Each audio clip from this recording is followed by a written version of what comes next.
Hi girls, welcome to our channel. Enemy properties అంటే ఏంటి? Enemy properties అసలు అమ్మవచ్చా? అసలు దేశంలో ఈ ఎన్మి ప్రాపర్టీస్ ఎంత మేరకు ఉన్నాయి? మన తెలంగాణలో ముఖ్యంగా చూసుకుంటే ఎంత ఉన్నాయి? సో ఎన్మి ప్రాపర్టీస్ గురించి డీటెయిల్స్ ఇవ్వడానికి ప్రజెంట్ మనతో పాటు సీనియర్ అడ్వకేట్ రామారావు గారు ఉన్నారు. వారితో ఒకసారి మాట్లాడదాం.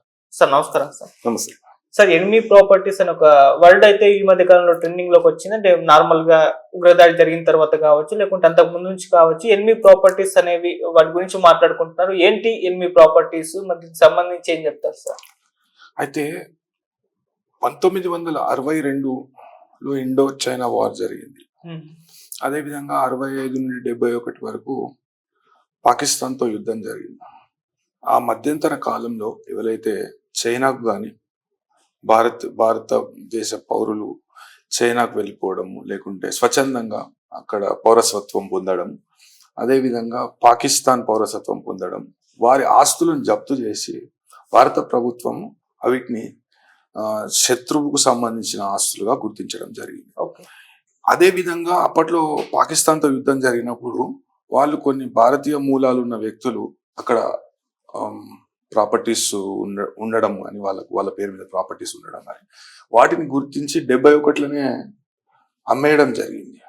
అంటే వాళ్ళు ఆ ప్రాపర్టీస్ని జాతీయం చేయడము, లేకుంటే అమ్మేయడం అనేది జరిగింది.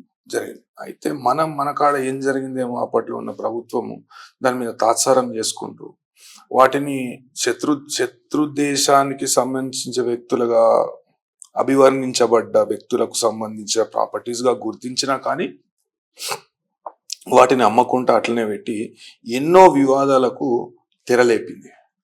అప్పట్లో ఒక ఒప్పందం జరిగినాక ఈ భారతదేశంలో ఉన్న ఆస్తులను వారికి ఇవ్వడం, అదేవిధంగా వాళ్ళ దేశాలలో ఉన్న ఆస్తులు భారతీయ పౌరులకు కానీ అదేవిధంగా భారతదేశానికి తిరిగి ఇవ్వడం అనేది ఒప్పందం ఒకటి చేసుకున్నా కానీ వాళ్ళు ఉల్లంఘించారు కాబట్టి ఆ ఒప్పందం అనేది అమలులోకి రాలేదు.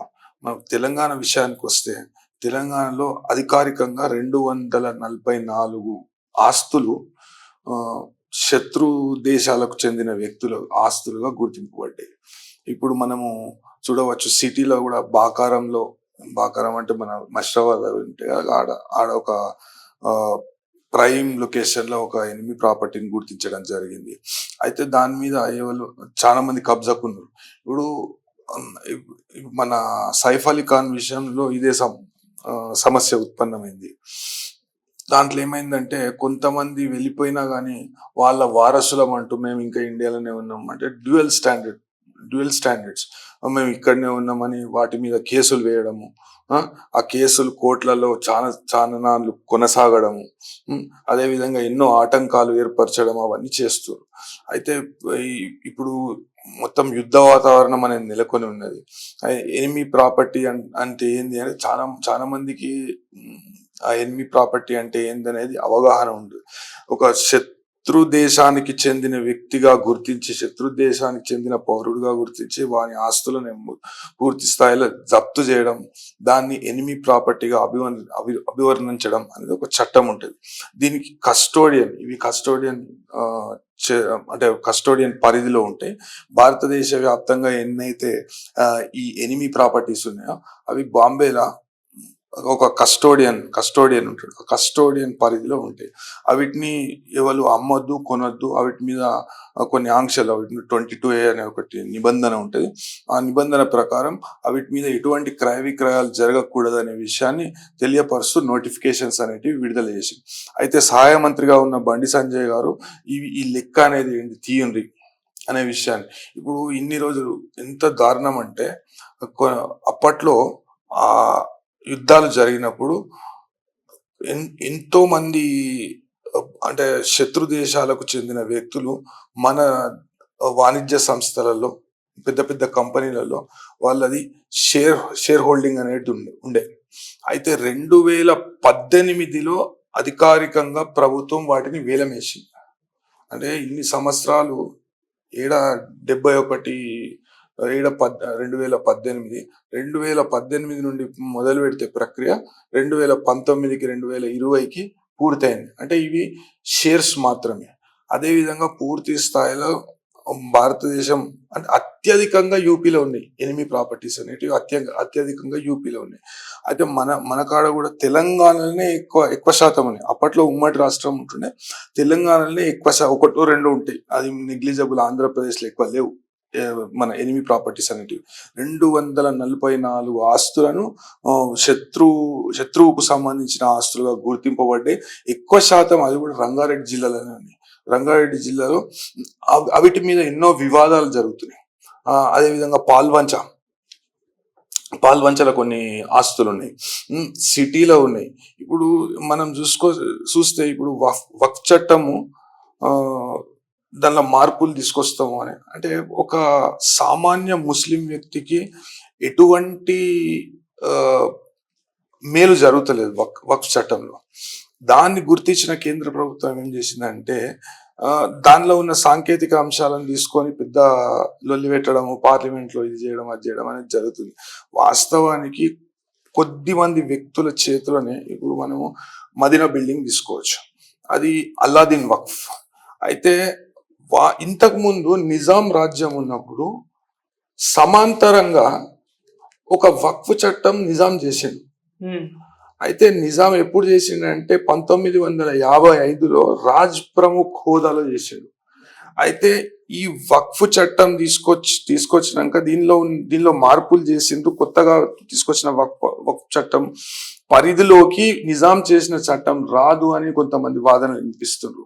అయితే ఆ ఆస్తుల మీద ఆధిపత్యం ఇప్పుడు కొత్తగా తీసుకొచ్చిన వక్ఫ్ చట్టం ఏదైతే ఉందో, అంటే మధ్యలో తీసుకొచ్చిన చట్టం ఏదైతే ఉందో, ఆ వక్ఫ్ చట్టం ద్వారా ఏదైతే కమిటీ ఏర్పాటు చేయబడ్డదో ఆ కమిటీ వీటి మీద, ఈ నిజాం ఆస్తుల మీద కూడా మా ఆధిపత్యం ఉంటది, ఇది కూడా దీనిలోనే అంతర్భాగం అనే విషయాన్ని చెప్తూ వాళ్ళు ఎన్నో కోర్టులను ఆశ్రయించడం జరిగింది. అదే విధంగా వాళ్ళ మధ్యలో వివాదాలు అనేటివి ఇప్పటికీ నడుస్తూనే ఉన్నాయి. అదే ఒక సామాన్య ముస్లింకి ఎటువంటి మేలు అనేది జరుగుతలేదు. ఇప్పుడు మదీనా బిల్డింగ్ లో అయితే 900 మడిగలు ఉన్నాయి.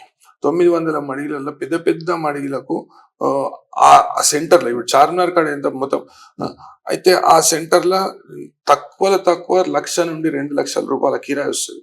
మీకు ఒకటి అది ఎంత దారుణం అంటే ఎవరి పేరు మీద అయితే ఇక దానికి లెక్క లేదు, పత్రం లేదు. ఇక వక్ బోర్డుల పేపర్లు మాయమైతే, వక్ బోర్డుల పేపర్లు ఉండయి, ఇవ్వందో తెలియదు. ఒక దిక్కేమో వాళ్ళ ట్రస్ట్ పేరుతో వాళ్ళు ఒక వివాదాలు డిస్ప్యూట్లు చేస్తుంటారు, కోర్టులలో కేసులు వేస్తుంటారు. కొంతమంది కిరాయిదారులు 1,200 రూపాయలు పెద్ద మడి, 1,200 రూపాయలు, 500 రూపాయలు, 400 రూపాయలు అది వక్ బోర్డుకు పోతుంది.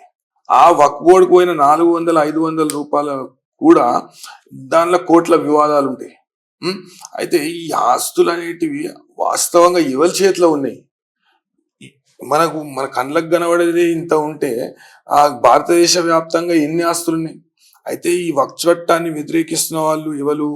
ఈ పూర్తిగా వాళ్ళ నియంత్రణలో పెట్టుకొని దాని ద్వారా కోట్ల రూపాయలు సంపాదిస్తున్న వ్యక్తులే గాని సామాన్య ముస్లిం వాళ్ళు కూడా ఈ వక్ఫ్ చట్టం మాకు ఇబ్బందికరంగా ఉన్నది అని పూర్తిగా వాళ్ళకి అవగాహన కూడా ఉండదు. ఆ చట్టం మీద అంటే ఏం మార్పు చేస్తారు అనే అవగాహన కూడా ఉండదు. ఇప్పుడు 400 రూపాయలు వక్ఫ్ బోర్డుకు పోతుంది. అయితే ఎవరైతే వ్యక్తి పేరు మీద ఉంటుందో ఆ వ్యక్తి 2 లక్షల నుండి 3 లక్షల రూపాయలు నెలకు సంపాదిస్తాడు. వాడేం వ్యాపారం చేయడు. ఒక సామాన్య ముస్లిం వ్యక్తి వాడు కష్టపడి పొద్దున్న సాయంత్రం కష్టపడి వాడి జీవనాన్ని కొనసాగిస్తుంటే ఇట్లా వాడు రక్తం తాగుతారు. అయితే అది అంతరించిపోవాలి. ఈ వక్ఫ్ అనేది ఎవరి కోసం చేసిండ్రు? సామాన్య ముస్లిం కొరకు చేసిండ్రు. అదే సామాన్య ముస్లిం ఏమన్నా మేలు దాని నుండి పొందుతుండా అంటే పొందలేడు. కాబట్టి ఆ మేలు వాళ్ళకే చెందాలని వక్ఫ్ చట్టం అనేది తీసుకొచ్చింది. అయితే ఇట్లా ఎన్నో ఆస్తులు వాళ్ళ చేతులలో పెట్టుకొని ఇబ్బంది పెడతాను. అయితే ఈ కొన్ని 8 ప్రాపర్టీలలో కూడా వక్ఫ్ బోర్డు మాది అని క్లెయిమ్ చేయడము, అదే విధంగా కొంతమంది ఇల్లీగల్. ఇప్పుడు నీకు దేవతల గుట్ట ఉన్నది.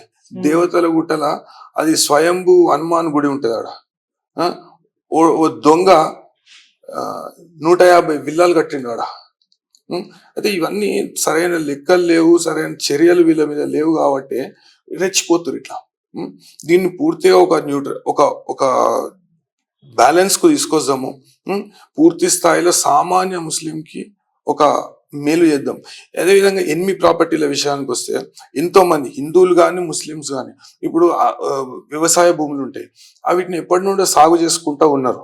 అయితే దాన్ని ఎనిమి ప్రాపర్టీగా గుర్తించినంత మాత్రాన పూర్తి స్థాయిలో గవర్నమెంట్ తీసేసుకొని దాన్ని వేలం వేయడు, లేకుంటే ఇది చేసుడు అది చేసుడు కాకుండా ఈ వ్యక్తులకు కూడా ఈ ఎవరైతే వ్యక్తులు దాన్ని సాగు చేసుకుంటున్నారో, ఎవరైతే వ్యక్తులు దాని ద్వారా లబ్ధి పొందుతున్నారో వాళ్లకు అవకాశం ఇద్దాం, వాళ్ళ పేరు మీద రెగ్యులరైజేషన్ అనేది చేద్దాము. ఎవరైనా కావచ్చు, ముస్లిమ్స్ కావచ్చు, హిందూస్ కావచ్చు, ఎవరైనా కావచ్చు, వాళ్ళు చేస్తున్నారు, వాళ్ళ పేరు మీద ఇది చేద్దామని ఇక్కడ ఒక బోర్డు అనేది ఇక్కడ ఒకటి ఏర్పాటు చేద్దాము, ఒక బ్రాంచ్ ఆఫీస్ అనేది ఇక్కడ ఏర్పాటు చేద్దాం అనే ప్రతిపాదన కూడా చేయడం జరిగింది. అయితే ఈ మార్చు వరకు పూర్తి స్థాయిలో వీటిని అనలైజ్ చేసి ఇన్ని ప్రాపర్టీస్ ఉన్నాయి, దీనిలో ఇంతమంది ఎన్క్రోచర్స్ ఉన్నారు, ఈ ఎన్క్రోచర్స్ లో జెన్యున్ వ్యక్తులు, అంటే ఎన్క్రోచర్స్ అన్నంత మాత్రాన వాళ్ళు అనుభవంలో ఉన్నారన్న అనొచ్చు, వాళ్ళకు మేలు చేకూర్చేలాగా సామాన్య రైతులు ఉంటారు, అదేవిధంగా చిన్న వ్యక్తులు ఉంటారు, చిన్న వ్యాపారాలు చేసుకుంటూ ఉంటారు, వాళ్లకు మేలు చేకూరే విధంగా ఈ భూములను వినియోగిస్తాం. కాకుంటే ఈ బడా బాబులు ఎవరైతే ఉంటారో ఈ వక్ఫ్ చట్టం పేరుతో లేకుంటే ఇంకేదో చట్టం పేరుతో దీనిలో అడ్డంకులు అనేది వీళ్ళు క్రియేట్ చేసే అవకాశం ఉంటుంది. కాబట్టి పూర్తి స్థాయిలో ఎవరైతే బెనిఫిషియరీ ఉంటాడో వానికి లేకుంటే వాని కుటుంబానికి పూర్తిగా మేలు జరిగే విధంగా వీటిని చేద్దామనే ఒక కాంక్రీట్ ప్లాన్ తోనే, ఒక కాంక్రీట్ ప్రపోజల్ తోనే ముందుకు పోతున్నారు. అది అందరు స్వాగతిస్తారు. ఇప్పుడు కొన్ని ఆస్తులు ఎట్లుంటాయి, కొన్ని ఆస్తులు ఎనిమి ప్రాపర్టీస్, కొన్ని ఆస్తులు ఆడోవాడు ఉండడు, లేకుంటే ఏం లీగల్ క్లెయిమ్స్ ఉండయి. అసొంటి ఆస్తులు వీటిని ఆల్రెడీ జాతీయం అయిపోయినాయి, వీటిని ఆక్షన్ చేసి ఇక ఫర్దర్ ఎన్క్రోచ్మెంట్ కి గురి కాకుండా వేరే వాళ్ళు క్లెయిమ్ చేయడం కానీ లేకుంటే దాన్ని కబ్జా పెట్టుడు కానీ అవన్నీ లేకుండా పూర్తి స్థాయిలో గవర్నమెంట్ అధికారికంగా వాటిని వేలం వేసే ప్రపోజల్ అనేది పెట్టింది. ఇంతకుముందు ఏవైతే ఇవి ఉన్నాయో షేర్స్ అనేటివి ఉన్నాయో ఆల్రెడీ వేలం వేసిండ్రు. ఇప్పుడు అధికారికంగా 10,000 కోట్లు, ఏది మన కార్డ్ వాల్యూ 10,000 కోట్లు ఉన్నది, దానికంటే ఎక్కువ రావచ్చు అనేది ప్రభుత్వం గుర్తించింది తెలంగాణలో. ఇక అత్యధికంగా 5,000 పైచిలుకు ఆస్తులు యూపీలో ఉన్నాయి. అయితే వాళ్ళు తీసుకున్నారు, మొత్తం లెక్కలు అనేటివి అన్ని కంప్లీట్ అయినాయి. దీని మీద ఒక పూర్తి స్థాయిలో రెవెన్యూ, అంటే ఎవరు ఫస్ట్ ప్రిఫరెన్స్ ఏంటంటే ఎవరైతే వాస్తవంగా అనుభవదారులు ఎవరైతే ఉన్నారో, అంటే వాన్ ఫ్యామిలీ కాదు, ఎవరైతే శత్రువుగా పరిగణింపబడ్డాడో వాని ఫ్యామిలీ కాకుండా ఎవరన్నా ఇట్లనే గరీబోలు సాగు చేసుకుంటుంటే వాళ్ళ పేరు మీద పట్ట చేయడము, లేకుంటే ఎవరన్నా నివాసయోగ్యమైన ఇల్లులు ఆడే ఉన్నాయంటే వాని పేరు మీద టైటిల్ చేయడము, అట్లాంటి ప్రతిపాదనతో ప్రభుత్వం ముందటిపోతుంది. Okay sir, thank you so much. Thank you.